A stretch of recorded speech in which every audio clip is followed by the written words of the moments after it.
Juno Temple plays Keeley Jones in the Emmy Award comedy series Ted Lasso. I'm Matt Noble, and I want to kick things off by asking you, Juno, what do you think was most special about the Ted Lasso experience?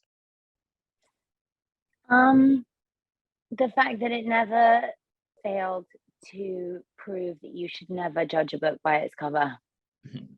I think it was such an extraordinary example of how people are truly not what you just see. There's so much complexity, and people will surprise you, and they will teach you things, and they will want to learn from you. And it's important to read every page between front and back cover of a human. And how do you think Keeley speaks to that idea? I think she's actually a really good example of it. I think when we first meet Keeley, a lot of people would expect her to be definitely not a girl's girl, is something I would say. And she ends up being, part of one of the most important relationships in the show, which is between her and Rebecca. And it's one that was profoundly important and special to me on and off camera, but also I think was important to put out in the world to show, that it gets boring to just have women being competitive against each other, because it's not true. When you have your girlfriends with you, it just, life's better. And that, and they call you out on your shit, but they also fuel you and give you light and laughter and encouragement. And I think it was so spectacular to see a woman like Keeley that you wouldn't necessarily expect to be like that kind of annoy Rebecca into loving her initially. It's like she was a gnat that wouldn't stop, and then the connection happens and it's like boom, game over, and they're going to be friends for life. And I think she's a big example of that, actually. What do you think? What do you think? For Keeley, what did you learn from playing her, Juno? Oh my gosh, she taught me a lot about being kinder to myself, actually. I think, which is why I'll miss her. She's really good for that. And I also learned that, she's never going to walk into a room and trying to sort of dress appropriately for it. She's going to continue to always be herself, whatever she's doing. And I also really learned that, people do see things in you that you don't see in yourself. And however hard you might try and be like, I don't believe you, you should believe them, because people don't necessarily want to bullshit you with that. And so that was something that was really a big lesson too. And yeah, that, I think she also taught me that if you want to, you can kind of achieve what you might think might be impossible, as long as you have people that believe in you. How did you feel about where Keeley's story ended after 3 seasons of the show? It's funny, yeah. It's weird hearing people say ended, because it feels so fresh still, right? It's like, oh yeah, and I guess we haven't confirmed whether we're going to see more or not, right? But like, it does complete a 3-season story arc. Yeah. It definitely felt like it was an ending, and but I remember Jason talking about it in a conversation with us at one point, saying, obviously, these characters go on and they continue living their lives, we just won't be watching it on the telly. And so how do I feel about kind of where we see her at the end of season 3? I feel like she's learned a lot this season. She went through a lot this season, a lot of growth, a lot of stumbling in her heels, but making sure she gets back up, because she asks for help. I think she's not afraid to ask for help when she finally really hits rock bottom. I think she's embarrassed about certain I think she's embarrassed to sort of say that the funding gets pulled, because I think she immediately thinks that's her failure as a PR leader, as a boss of her company. And I think that she learns that she didn't need to be embarrassed about that, actually need to reach out to the people that you love and know love you back so you can talk about it. But I think the thing that was really gorgeous for me was that she gets at the end, when you think of the first moment we had met Keeley in season 1, where she's in the locker room, and she's Jamie Tartt's girlfriend, right? And then at the end of this season, she gets to be handing Rebecca, her best friend, her mentor, and probably one of the biggest inspirations in Keeley's life, a creative idea for a women's football team, which I think is what an amazing arc. That was something that was great. And I think, with these wonderful men that have come in and out of her life throughout the past 3 seasons, and both of them kind of showing up saying, you've got to choose. It felt like a moment that it was sort of telling the audience, none of them are quite ready yet. She's still got things she needs to do for herself before she will be able to give enough to a relationship. And those boys, which in that moment, they're boys, they have to figure some things out too. So it feels like it was an ending that allows for their lives to continue. There was something about, and she's going to start her company again in a new way. And I love that Barbara joined her team. Yeah, that was really nice.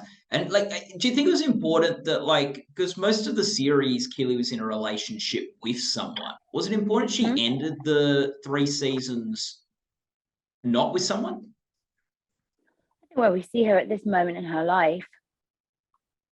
It makes sense to me. And especially, when they both show up and kind of present her an opportunity to choose, I think she's like, you're idiots, come on, no. But I think it's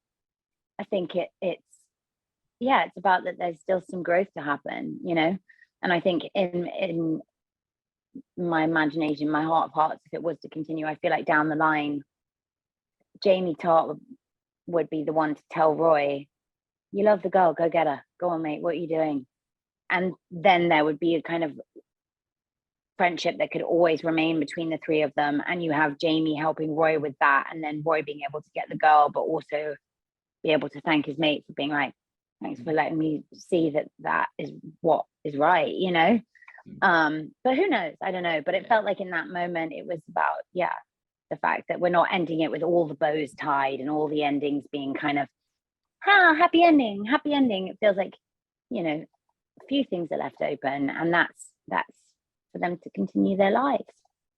Did you have a favorite Keeley moment throughout the course of the series? There was one moment where when she has the sex tape that gets leaked, and the moment where she goes to Rebecca for her advice and her help with that, and how to handle this statement that she's being told to be posted on her different social assets and stuff. For me, that was a scene that it felt very important to me, that Keeley was going and asking Rebecca whether she should be embarrassed or whether she should do this, or whether, because she doesn't feel like she should be, but she's not sure. So it felt like that needed to be a moment for Keeley where you see that she's still not entirely sure of herself.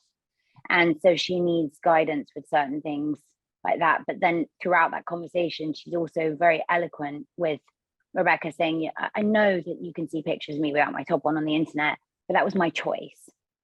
So I know about those. And so it feels like that conversation, I don't know, for me, it felt like it was important. I had to go into that space and go and see one of my best friends, but also a woman who I know will give me advice. Like, I don't go in knowing the answers with that scene. And I think that was very important for me with that. And then for moments, no, I trust the creators of this show implicitly. I mean, I would have maybe thought to change a few lines. I know there's definitely, I've been adamant that Keeley wouldn't say the word pussy about anybody. She would say something else, or like, I don't think she would ever innately want to just be mean to somebody. Which, I mean, that's not ever how she was written. I just remember that, I think that was in season 1 or season 2, where it was originally written as calling someone a pussy. Oh, it's to Rebecca. And then I said, she wouldn't say that. They were like, what did you say? It was like floppy cock. And so little, tiny tweaks like that maybe, but not otherwise. I mean, why would you change anything, right? You've got some of the greatest writers and creators around you. So some of my favorite Keeley scenes are in season 1 when she had scenes with Ted. And I feel like one of the sort of shames of season 3 is we didn't see any like great Keeley Ted scenes. Did you miss those? Yeah, I did a bit. Yeah. I mean, it was interesting because, I went and had a kind of new group of people that I was working with, for example, which was, I mean, gorgeous. And I was working with like comedic geniuses, which was so amazing to just be a part of. These women that are so fucking funny. I was like, oh my God. But yeah, I miss scenes with Ted. I even miss scenes with Rebecca, and I miss scenes with Roy. But I thought there was some very special scenes with Jamie in season 3 too, actually. And I loved the episode in episode 11 that the 3 of them kind of regroup, and it's great that it comes from Roy asking Keeley to help with Jamie, and because I feel like she knew from the get-go that ultimately those 2 were going to have each other's back, and they were going to help each other. They needed to figure out how to get there on their own, but she knew it. So I think the excitement about that is genuine because she's been waiting for that, yeah. But yeah, no, that I agree that I definitely did miss moments with Ted for sure. But I like that she gave him a snow globe. Yes. And I think also that you've gone a lot to the relationship between Hannah and Keeley is such an important one. You two as actresses approaching these things, how did you seek to serve each other in those moments? Just by, I don't know, fully being present for anything and all the things, whether it was stuff off camera personally, because Hannah's genuinely become one of my greatest friends, and she's one of the most wonderful women to have come into my life. But also in a scene, being a support for each other, because sometimes you have to wrap your head around the fact that someone like Jason comes from the world of Saturday Night Live, where if you get a rewrite 20 minutes before you're on camera, he's very good at just knowing it. And so we'd be like, oh God. And so supporting each other through that kind of stuff. But also, I just think genuinely loving each other and becoming really true friends off camera meant that it was a safe place to put that relationship on camera and not have it be forced or like acting. It just felt like I got more time to hang out with one of my favorite people. But I think, you just like you would in real life with a real friendship, it felt like with being on in front of the camera, whether it's like, oh, I'm going to grab a coffee, do you want one? Or whether it's about running lines and talking about a scene, or talking about, things going on in your own personal lives. I think it's just about being present for each other. Yeah. If you could pick one word to summarize your experience on Ted Lasso, what word would you pick? Profound. I like it. That's good. Oh, that's fantastic. Do you want to elaborate on that, or just happy with that? I mean, it was profound because it was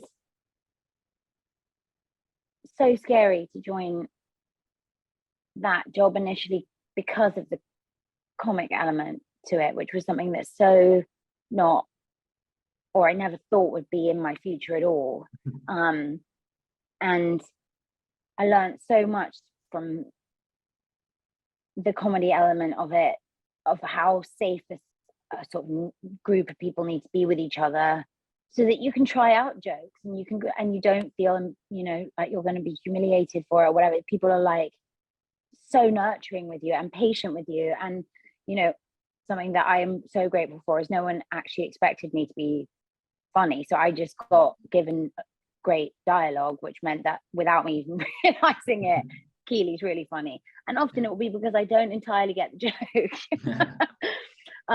But that was so that and so that surprised me that the fear factor of joining something that had so much comedy involved in it was very quickly taken away, because everyone around you is so supportive. And also a lot of comedy comes from people that understand darkness too. So that was good. Just quickly before we wrap, Juno, what was the funniest moment for you on the show? Your favorite oh my God. comedy moment?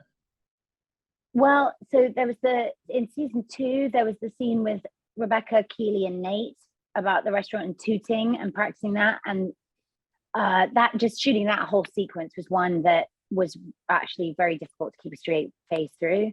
But then also in season 3, we were shooting the scene. It's right at the end of 12, or close to the end of 12, where Rebecca first talks about it's Higgins, Rebecca, and Keeley in Rebecca's office. And they're talking about, selling the team potentially, and how if you sell 49% of it, you get a certain amount back. And we talk about things you could do for the club.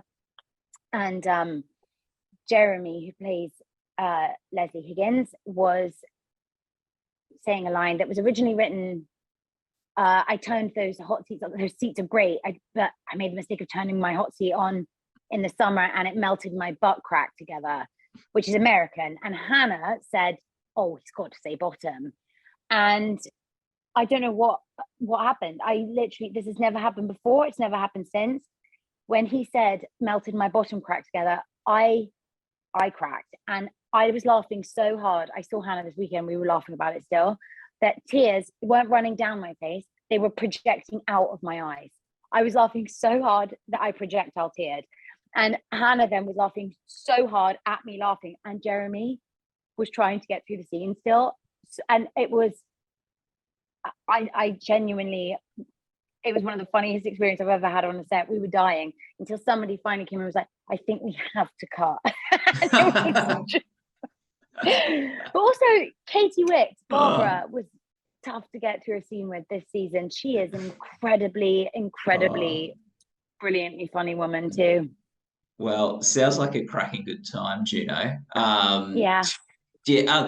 Thank you so much for the time. All the best of luck with the upcoming Emmy Awards. People can go to goldderby.com to follow our Emmy Awards coverage there. And Juno, it's so lovely to talk again. I really appreciate it.